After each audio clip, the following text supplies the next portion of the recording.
जय हिंद दोस्तों। आज हम लोग पढ़ने वाले हैं क्लास 10th का इकोनॉमिक्स, जिसका चैप्टर नंबर 3 है। इसके पार्ट 1 में हम लोग पढ़ चुके हैं। पार्ट 1 में हमने देखा था कि जो हम लोग का जो मुद्रा एवं साख है, उसका जो रिलेटेड हम लोग उस किसी देश की आखिर करेंसी हम लोग किसे कहते हैं दोस्तों, ठीक है। उतना तक हम लोग पढ़ चुके थे और उसके बाद हमने और एक पढ़ा था, टोटल 30 देश को देखे थे, उसकी जो राजधानी और उस देश की क्या करेंसी है, मतलब उस देश की मुद्रा क्या है। इस चीज वीडियो में हम इसके नेक्स्ट वीडियो में हम ये भी देख चुके थे दोस्तों। तो आज हम लोग लेकर आ चुके हैं, हम लोग इसके जो पार्ट 2 है, मतलब इस जो चैप्टर का पार्ट 2, इस चैप्टर को आज हम लोग यहीं पर खत्म करेंगे दोस्तों। और जो ये इसके हम लोग आज पूरे डिटेल से जो ये टॉपिक लिखा हुआ है दोस्तों, इसको हम लोग पूरे डिटेल से पढ़ने की कोशिश करेंगे दोस्तों, ठीक है। तो चलिए स्टार्ट करते हैं। देखिए इसका जो टॉपिक है, यह क्या लिखा हुआ है कि बैंकों में ऋण संबंधित गतिविधियां। आखिर गतिविधि का अर्थ क्या होता है दोस्तों? गतिविधि हम लोग उसे कहते हैं कि किसी भी चीज के नियम, मतलब किसी भी चीज का नियम, उसी को हम लोग गतिविधि कहते हैं। गतिविधि मतलब विधि मतलब क्या होता है? नियम। और उसी नियम के प्रति चलना ही क्या कहलाता है? गतिविधि कहलाता है दोस्तों, ठीक है। तो बात करें विश्व में जो बैंकों में जो ऋण संबंधित गतिविधि है, उसमें क्या होता है, एक हमारा भारत की यदि बात करें तो भारत के सबसे टॉप पर, यानी भारत के सबसे ऊपर पर बैठा हुआ है बैंकों का बैंक, जिसे हम लोग क्या कहते हैं दोस्तों? बैंकों का बैंक किसे कहते हैं? हम लोग कहते हैं आरबीआई को कहते हैं। क्या कहते हैं? RBI, reserve bank of India को कहते हैं दोस्तों। रिजर्व बैंक ऑफ इंडिया क्या करता है? भारत में जितने सारे बैंक हैं, उस बैंक को क्या करता है? पैसा, ऋण प्रदान करता है, बैंक को पैसा देता है, साथ ही साथ बैंकों में क्या करता है? निगरानी रखता है। भारत के जितने सारे बैंक हैं, भारत के जितने सारे बैंक है दोस्तों, उस पर क्या करता है? निगरानी रखता है, ध्यान रखता है, एकदम टुकुर टुकुर देखते रहता है कि ये बैंक कोई गलत काम कर रहा है या फिर दूसरा बैंक कोई गलत काम तो नहीं कर रहा है। और ये क्या करता है, और साथ ही साथ ये काम करता है दोस्तों कि ये प्रॉपर ध्यान भी रखता है कि किसी भी भारत के किसी भी व्यक्ति को प्रॉपर, जो जरूरतमंद व्यक्ति हो, मतलब जिसको जरूरत है पैसा का, उसे प्रॉपर लोन दे रहा है कि नहीं, मतलब साख दे रहा है कि नहीं, प्रॉपर साख उपलब्ध करा पा रहा है कि नहीं। मतलब कोई बैंक, अगर कोई व्यक्ति किसी बैंक में आता है, मान के चलिए बैंक ऑफ इंडिया पे आता है, और कोई व्यक्ति बैंक ऑफ इंडिया पर आ गया और उसको लोन मिल रहा है कि नहीं मिल रहा है, वो कौन देखता है? वो देखता है आरबीआई दोस्तों। कौन देखता है? आरबीआई। और आरबीआई क्या करता है? भारत में जितने सारे बैंकों से रिलेटेड जो कानून बनते हैं, नियम और कानून बनते हैं दोस्तों, वो नियम कानून का जो बनाने का जो क्रिया है, वो कौन करता है? वो करता है आरबीआई।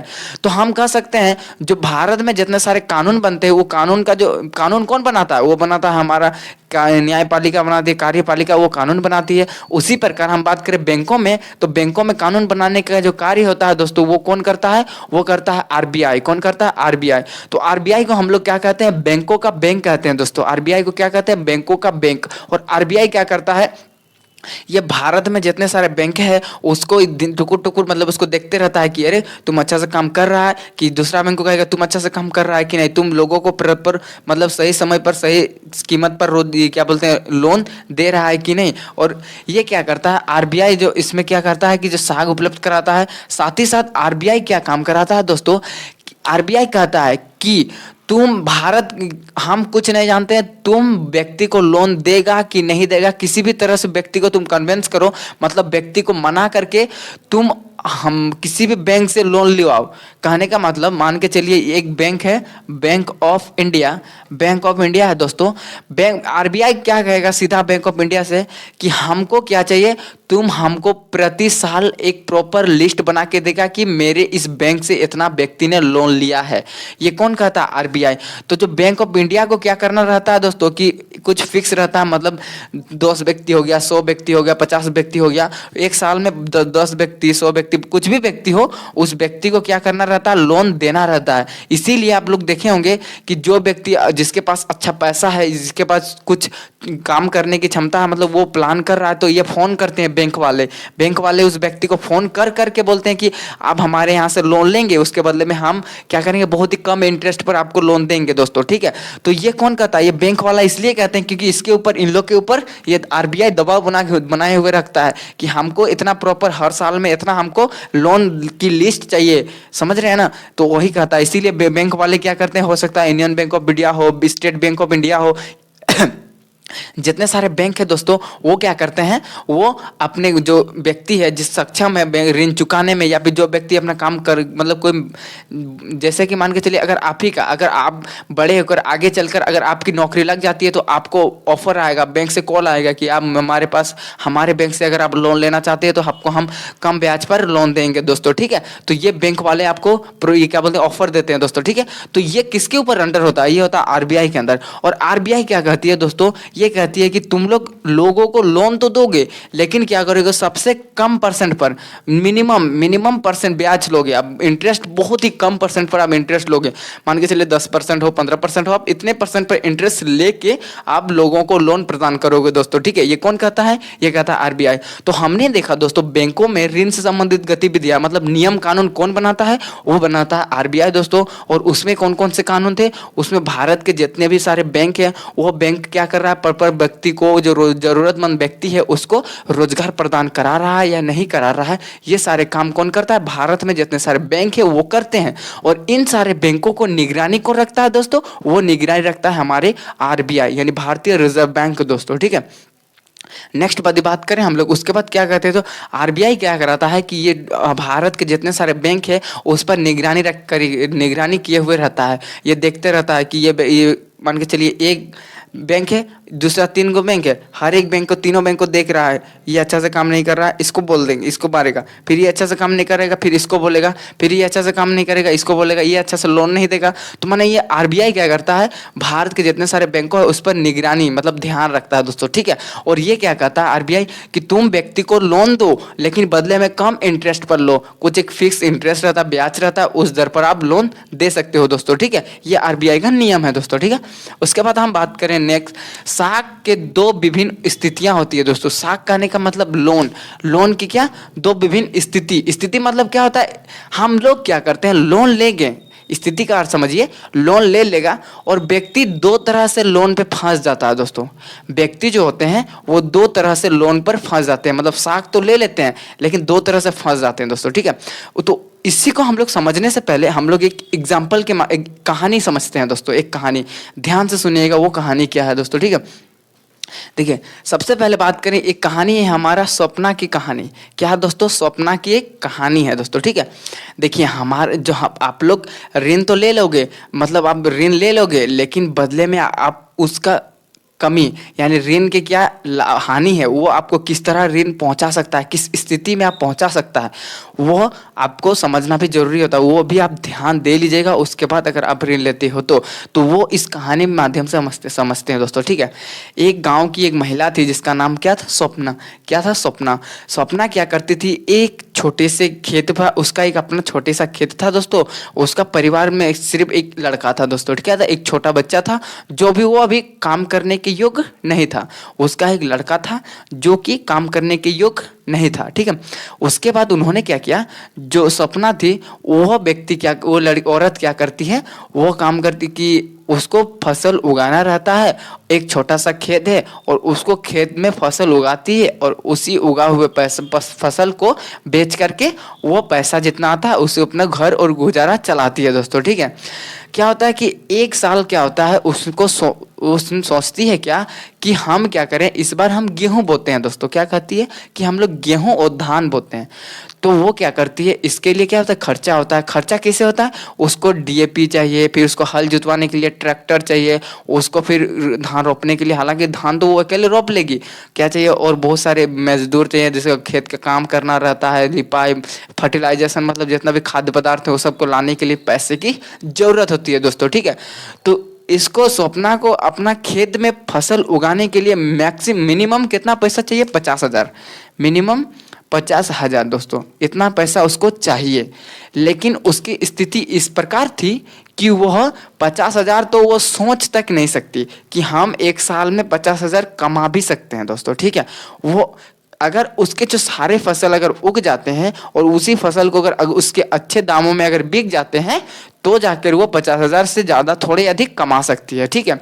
अगर उसके सारे फसल अच्छे उगे और साथ ही साथ वो अच्छे दामों पर बिके तो ही, वरना उसका अच्छा मुनाफा नहीं होगा दोस्तों। वो इस प्रकार के सोच करके क्या कहती है, वो गांव के ही एक जमींदार पर चली जाती है, गांव की एक जमींदार पर जाती है।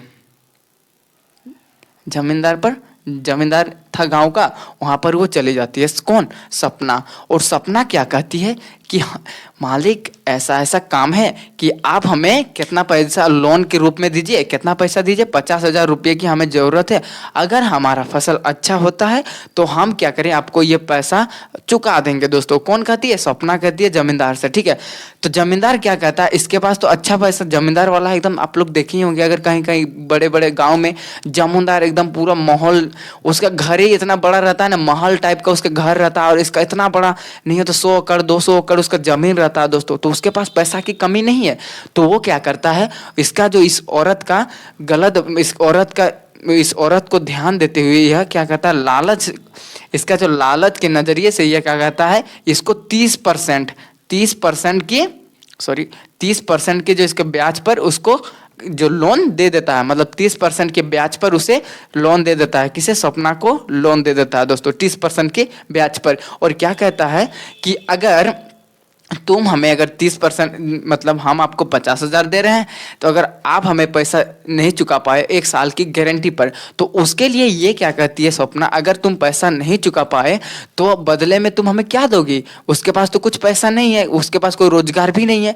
तो सपना क्या कहती है, आगे हम लोग पढ़ेंगे दोस्तों कि जो हम लोग ऋण आधार कहते हैं, एक ऋण आधार करके एक टाइप वर्ड है, टॉपिक है, उसको हम लोग इसके जस्ट नेक्स्ट टॉपिक है उसी को पढ़ेंगे दोस्तों, ठीक है।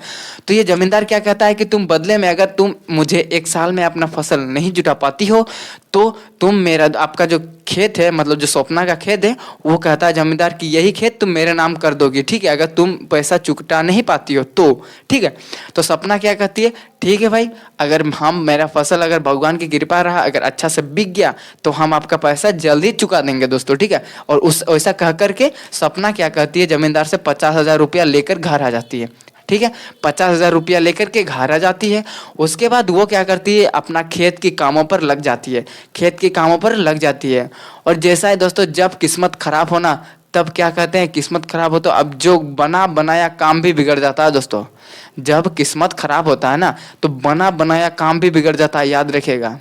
जो किस्मत खराब होने पर, किस्मत जब खराब होता है तो ऐसी स्थिति पे आप फंस जाते हो ना कि आपको इधर भी करना अच्छा नहीं लगता है, इधर भी करना अच्छा नहीं लगता है। बस याद रखिएगा, जब आप बहुत ही भयानक स्थिति में आ जाते हो, आपको ऐसा लगने लगता है कि अब मेरे ज़िंदगी से कुछ नहीं होने वाला, तब आप वही काम करते हो जो आपको सबसे इम्पोर्टेंट लगता है, मतलब सबसे आप उस काम को ध्यान से करते हो। मतलब आपको इस बुरी स्थिति में जब फंस जाते हो तब आप वैसे काम करते हो जो आप दिल से पसंद करते हो वो काम को, ठीक है। तो याद रखिएगा, जब इसका भाई किस्मत खराब था सपना का, उस साल उसका पूरा फसल बर्बाद हो गया दोस्तों, पूरा तरीके से फसल बर्बाद हो गया। उस जितना उसने लोन लिया था 50,000, बदले में उसके फसल का 10,000 रुपया सिर्फ उसको आया पैसा, 10,000 रुपया ही वो कमा पाई दोस्तों, कितना, 10,000 रुपया ही।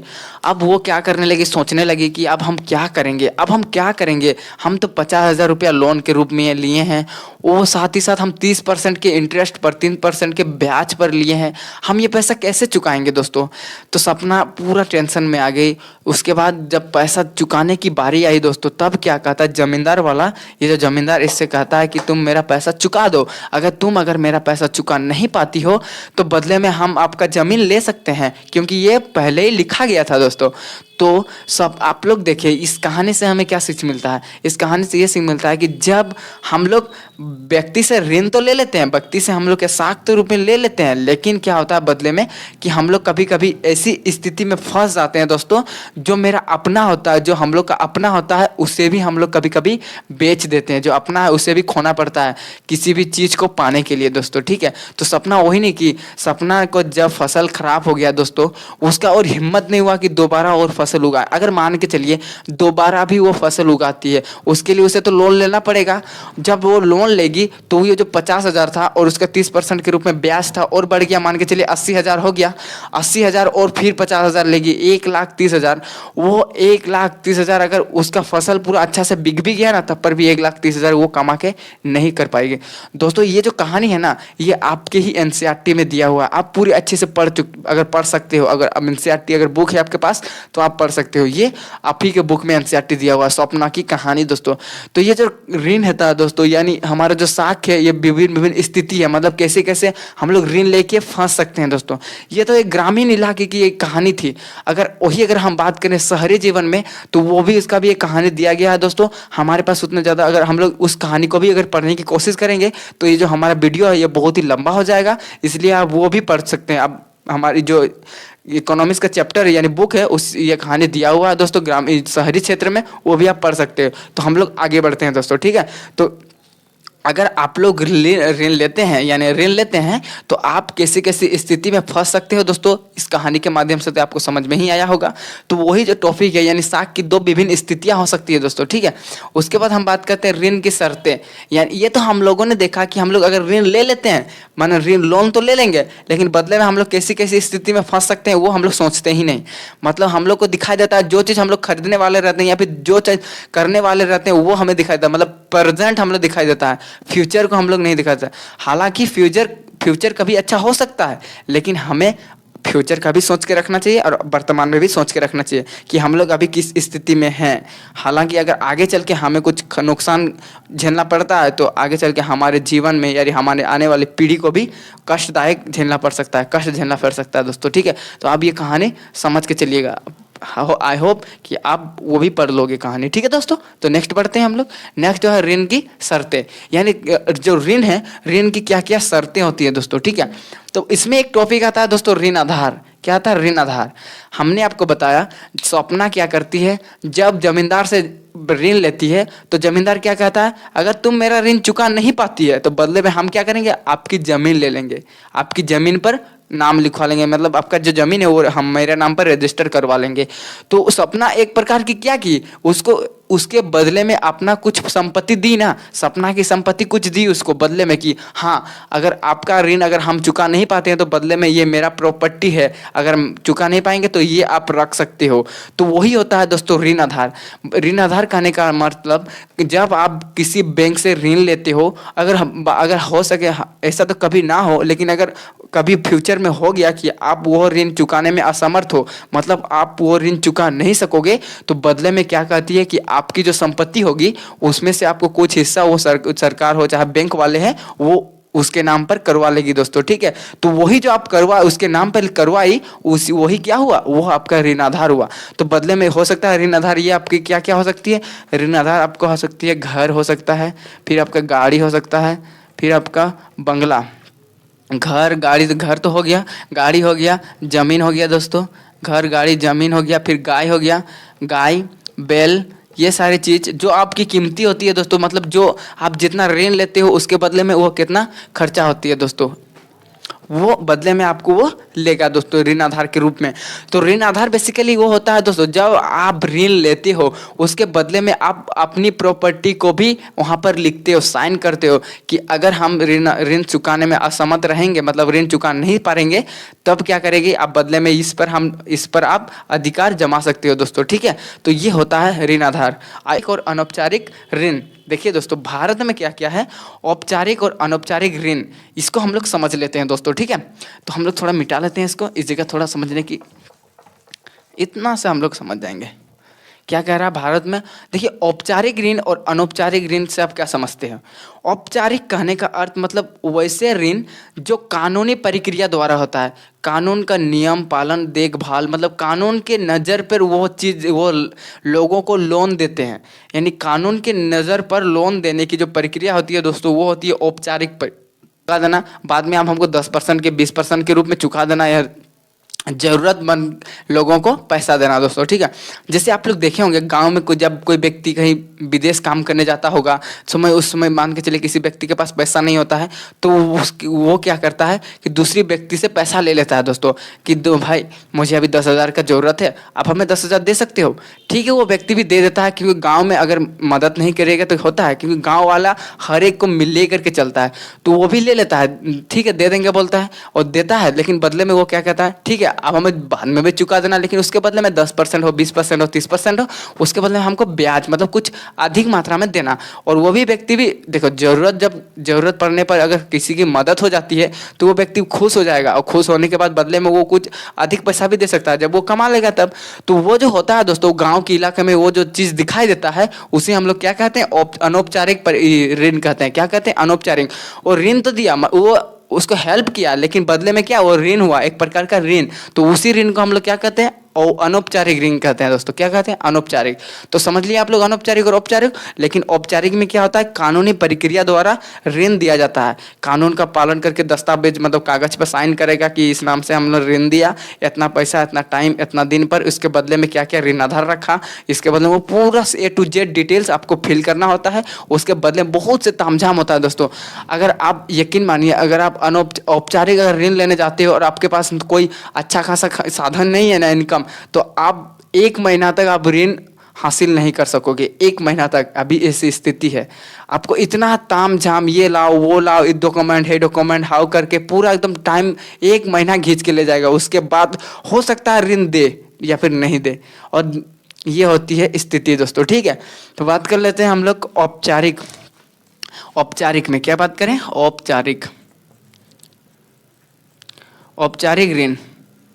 औपचारिक ऋण में क्या होता है दोस्तों, वैसा ऋण जो कौन दे देता है? बैंक देता है। वैसा ऋण जो बैंक और सहकारी समिति और बैंक द्वारा दिया जाता है। वैसा ऋण दोस्तों जो सहकारी समिति और बैंक द्वारा दिया जाता है, उसे हम लोग क्या कहते हैं? औपचारिक ऋण कहते हैं दोस्तों। क्या कहते हैं? औपचारिक ऋण। और औपचारिक ऋण में क्या होता है दोस्तों, इस पर दस्तावेज यानी कागजी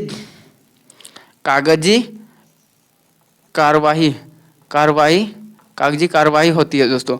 मतलब आप कागज के यानी कागज के रूप में, कागज मतलब एक फॉर्म बनाया जा रहा है, डॉक्यूमेंट्स बनाया जाएगा, उस पर साइन करेगा, ये करेगा, पूरे A to Z detail fill up करेगा, वो देगा दोस्तों। लेकिन इसमें जो औपचारिक में होता है, इसमें आपको ऋण आधार के रूप में कुछ चीज सामान रखने पड़ते हैं। ऋण आधार कौन कौन से हो गया? घर हो गया, जमीन हो गया, फिर गाड़ी हो गया, फिर गाय हो गया, बैल, ये सारे रखना पड़ता है। तो इसमें क्या होता है, ऋण आधार आपको रखना पड़ता है दोस्तों। ऋण आधार क्या रखना पड़ता है? ऋण आधार रखना पड़ता है, बदले में ऋण आधार रखना पड़ता है। ठीक है, ये कौन सा बात करें हम लोग? औपचारिक में ऋण आधार रखना पड़ता है दोस्तों। ये है औपचारिक में दोस्तों। ठीक है, क्या हुआ औपचारिक में? औपचारिक का जो ऋण होती है वो कौन देते हैं? बैंक देती है और सरकारी सहकारी समितियां देती है। और इसका जो इसमें क्या होता है, कागजी कार्यवाही की जाती है, मतलब कागज के फॉर्म में आपको डॉक्यूमेंट लिख करके दिया जाता है दोस्तों। और इसमें ऋण आधार रहना पड़ता है, मतलब नहीं सॉरी, ऋण आधार रखना पड़ता है।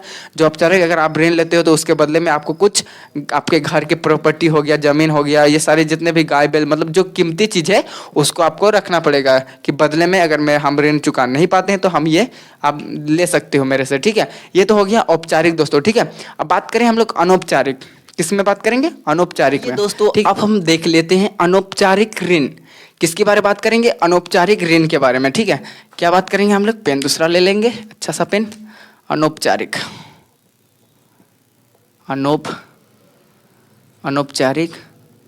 ऋण दोस्तों। ठीक है, देखिए अनौपचारिक ऋण क्या होता है? यह जो ऋण होता है ये किसके द्वारा दिया जाता है? यह ऋण दिया जाता है जमींदार,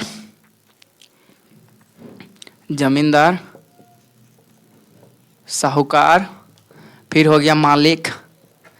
जमींदार, साहूकार, मालिक द्वारा यह ऋण दिया जाता है। किस किस के द्वारा?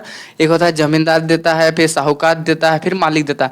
दोस्तों जो अनौपचारिक ऋण होता है यह अधिकतर आपको गांव के इलाके में दिखाई दिए होंगे। मतलब आप जो अनौपचारिक अगर ऋण आपको आज देखना है मतलब लेना है तो वो अधिकतर कहाँ दिखाई देते हैं? वो गाँव के रूप में गाँव के क्षेत्र में दिखाई देते हैं, ग्रामीण इलाका में दिखाई देते हैं दोस्तों।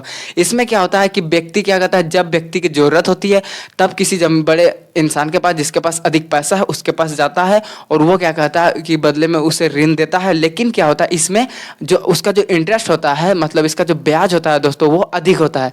मतलब जो अनौपचारिक है, अनौपचारिक में ब्याज दर क्या होता है? इसमें ब्याज दर ज़्यादा होता है।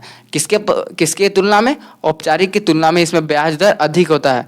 ब्याज दर कितना होता है, ज़्यादा होता है इसमें, ठीक है, याद रखिएगा इसमें ब्याज दर ज़्यादा होता है, लेकिन जो औपचारिक है उसमें ब्याज दर बहुत ही निम्न होता है, मतलब कम होता है, लेकिन उसके लिए तामझाम भी तो बहुत करना पड़ता है ना, ठीक है। उसके बाद इसमें क्या होता है दोस्तों, जो इसमें क्या होता है, इसमें ऋण आधार के रूप में रखा भी जाता है, लेकिन कभी कभी वैसे लोग जो करीबी होते हैं वो नहीं लगते। मान के चलिए आप किसी आपके दोस्त से अगर आप ऋण लेते हो तो वो आपको ऐसा नहीं बोलेगा कि तुम बदले में अपना घर रख दो मेरा गिरवी, वैसा नहीं होता, उसमें वो लोग उतना ज़्यादा नहीं देखते हैं। लेकिन अगर आप औपचारिक पे अगर ऐसा ऋण लेते हो तो आपको ये ऋण आधार के रूप में आपको जरूर रखना पड़ता है दोस्तों, ठीक है। तो इसमें जो अनौपचारिक होता है इसमें आप ऋण आधार के रूप में रख भी सकते हो और जो ऋण आधार के रूप में नहीं भी रख सकते हो दोस्तों, ठीक है। तो ये होते हैं औपचारिक और अनौपचारिक के रूप में दोस्तों, ठीक है। तो चलिए एक बार अच्छे से हम लोग इसको फिर से पढ़ लेते हैं, रिविजन कर लेते हैं। हम लोगों ने देखा औपचारिक में जो ऋण दे रहा था वो कौन दे रहा था, बैंक और सहकारी समितियां दे रही थी। उसके बाद हमने बात किया औपचारिक में क्या रखना पड़ता है, ऋण आधार के रूप में रखना पड़ता है कुछ, जैसे हो गया आपका जमीन घर, फिर हो गया आपका जमीन घर बेल हो गया, जितना सारी कीमती चीज होती है। और औपचारिक में क्या होता है, जो ब्याज दर होता है दोस्तों वो बहुत ही कम होता है, ये हमने देख लिया औपचारिक में। उसके बाद हमने बात किया अनौपचारिक में। तो अनौपचारिक का जो ऋण होता है दोस्तों वो कौन देता है, वो देता है जमींदार होता है, साहूकार होता है, या फिर जो मालिक होता है वो देते हैं दोस्तों, ठीक है। और इसमें क्या होता है, इसमें जो ब्याज दर होता है वो बहुत ही कम होता है, ब्याज दर बहुत ही कम होता है। साथ ही साथ इसमें जो आपको क्या होता है, इसमें ऋण आधार के रूप में आपको रखना भी पड़ता है अगर आप चाहते हो तो। अगर कोई व्यक्ति ऐसा होता है जो आपके करीबी है या फिर कोई फ्रेंड है वो, तो वो नहीं रख सकते हैं दोस्तों। आई होप आपको औपचारिक और अनौपचारिक भी क्लियर हो गया, तो ये टॉपिक भी हमारा क्लियर हो गया दोस्तों, ठीक है। अब लास्ट जो हम लोग का इस चैप्टर का लास्ट टॉपिक बचता है दोस्तों वो है जो निर्धनों के लिए स्वयं सहायता समूह। क्या है, निर्धनों के लिए स्वयं सहायता समूह। देखिए ये स्वयं सहायता समूह क्या है, आप लोग गांव के अगर हैं तो गांव में आप लोग देखे होंगे जो महिला लोग होती है, जो औरतें लोग होती है, वे क्या करती हैं, एक समूह बनाती है। क्या बनाए हुए रहती है, एक समूह, जिसे हम लोग क्या कहते हैं, महिला समिति। क्या कहते हैं, महिला समिति, ठीक है। देखिए दोस्तों महिला समिति क्या करती है, जो व्यक्ति निर्धन होता है उसको कुछ हद तक मदद करती है, किसके रूप में, ऋण देने में। मान के चलिए कोई अगर व्यक्ति निर्धन है, कोई बहुत ही कम है और बहुत ही कम पैसा कमाता है और उसको पैसा की ज़रूरत है, तो ये स्वयं सहायता समूह क्या करती है, उस व्यक्ति को कुछ ऐसा इतना ज़्यादा पैसा देगी कि वो अपना परिस्थिति संभाल सके, ज़्यादा भी नहीं कम भी नहीं। मतलब स्वयं सहायता समूह मतलब महिला समिति, जितने महिला समिति के पास जितना पैसा हो, जितना सक्षम है उसको देने के लिए उतना देगी। उसमें भी आप वो जो महिला समिति है वो इंटरेस्ट के रूप में कुछ लेती है दोस्तों, ठीक है। तो इसमें क्या होता है, महिला का 30-40 महिला हो, 30-40 महिला का समूह होता है और वह महिला क्या करती है, प्रति महीना 10 रुपया हो, 50 रुपया हो, 20 रुपया हो, 30 रुपया हो या फिर 50 रुपया हो, इतना पैसा वो प्रति महीना जमा करती है, ठीक है दोस्तों। इतना पैसा जमा करती है और यह पैसा एक उसको उन लोग का एक प्रॉपर बक्सा होता है, उस पर रखा जाता है और एक डायरी दिया हुआ रहता है सरकार द्वारा। उस डायरी पर उन लोग प्रॉपर नोट करती है कि इसने इस नाम पर इतना व्यक्ति है, लड़की औरत है, उस औरत के नाम पर यहाँ पर इतना पैसा इस महीना जमा किया। फिर जैसे नेक्स्ट महीना होगा पूरा A to Z नाम आएगा, उस नाम का जो डेट होगा, कितना दिन प्रेजेंट है मीटिंग में, सप्ताह में एक दिन मीटिंग होता है दोस्तों। और उसी तरह वो लोग क्या करती है, पैसा जमा करती है। और वह पैसा आखिर काम कहाँ आता है, वह पैसा काम आता है दोस्तों जब कोई व्यक्ति, किसी व्यक्ति को परिस्थिति, मतलब उसी महिला में मान के चलिए 30 महिला है ना, 30 महिला में अगर एक महिला का क्या होता है, कोई जरूरत पड़ गया पैसा बहुत अधिक मात्रा, मतलब एक महिला की और लड़की का शादी है या फिर लड़का का शादी है या फिर कोई ऐसा काम है जिस पर भारी पैसा खर्चा होगा, तो क्या करेगी ये, इस समूह से बात करेगी, इस महिला समिति से बात करेगी कि मेरा ऐसा ऐसा स्थिति है, आप पैसा दीजिए। तो इसमें से ये जो समिति के जो लोग हैं, औरत हैं, वो लोग एक मीटिंग बनाएगा। दूसरा दिन मीटिंग जैसे ही बना लिया उसके बाद वो लोग क्या करेगी, उसको बैंक जाकर बैंक से पैसा लेकर के उस औरत को दे देगी दोस्तों, ठीक है। और बदले में क्या लेगी, उससे पैसा तो सब लेगी, जितना पैसा देगी बदले में उसको 5% के रूप में, 10% के रूप में, 10% हो गया, 5% हो गया या फिर 15% हो गया, इतना परसेंट के रूप में उसे इंटरेस्ट के रूप में लेते रहेगी दोस्तों, ठीक है। जैसे उसका पूरा पैसा कंप्लीट हो गया उसके बाद उसको और पैसा देने की जरूरत नहीं है, फिर वो हो सकता है तो रखे, महीना कितना रुपया, 50 रुपया हो, 10 रुपया हो, हर एक क्षेत्र पे अलग अलग पैसे उड़ते हैं दोस्तों। तो इसी प्रकार क्या करती है स्वयं सहायता समूह, जो हमारे जो निर्धन लोग होते हैं उसको मदद करती है दोस्तों, ठीक है। तो आई होप दोस्तों कि ये जो हमारा चैप्टर है ये पूरी तरह खत्म हो गया दोस्तों। अब जाके एक बार जो इस चैप्टर का जो रिविजन है, मतलब इसको एक रीडिंग कर लीजिएगा, पूरे अच्छे से क्लियर हो जाएगा दोस्तों, ठीक है। तो मिलते हैं नेक्स्ट वीडियो में, तब तक के लिए बने रहिएगा हमारे साथ। जय हिंद दोस्तों।